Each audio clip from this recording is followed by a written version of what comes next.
بسم اللہ الرحمن الرحیم۔ السلام علیکم ناظرین، عمران خان کا سپاہی ایک اہم اور خطرناک خبر کے ساتھ حاضر ہے۔ مارشل لا یا ایمرجنسی، خطرے کی تلوار لٹکنا شروع ہو گئی ہے۔ الیکشن بھی ہو گئے لیکن ملک کے حالات پہلے سے بدتر ہوتے جا رہے ہیں۔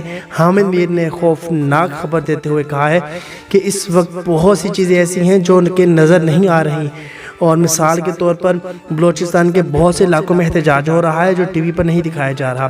سڑکیں بند ہیں، اور آج مجھے کچھ بلوچ رہنما بتا رہے تھے کہ اسلام آباد جانا بہت مشکل ہو گیا ہے کیونکہ راستے بند ہیں۔ حامد میر نے کہا کہ سندھ اور بلوچستان کو جو سڑکیں ملاتی ہیں وہ بھی بند ہیں کیونکہ وہاں JUIF والے بیٹھے ہوئے ہیں۔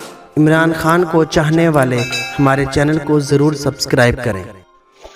اور حیدرآباد بائی پاس جام چوروں کے قریب GDA والے بیٹھے ہیں۔ اسی طرح نصیر آباد RO دفتر کے باہر PP والے 8 دن سے بیٹھے ہوئے دھرنا دیے ہوئے ہیں۔ اس کے علاوہ تربت، گوادر اور ہر جگہ احتجاج ہو رہا ہے۔ حامد میر نے مزید کہا کہ پیر پگڑا صاحب نے GDA کے احتجاج کے دوران لوگوں کو جو کچھ بھی کہا، اس سے کہیں زیادہ خوفناک باتیں تو بلوچستان کے رہنما کر رہے ہیں۔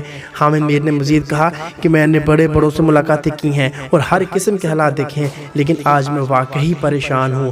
حامد میر نے کہا کہ اگر کوئی مارشل لا یا ایمرجنسی لگا بھی دے تو ملک کے حالات مزید خراب ہوں گے۔ اس وقت حالات ٹھیک کرنے کا ایک ہی راستہ ہے، اور وہ راستہ الیکشن کمیشن کی طرف جاتا ہے۔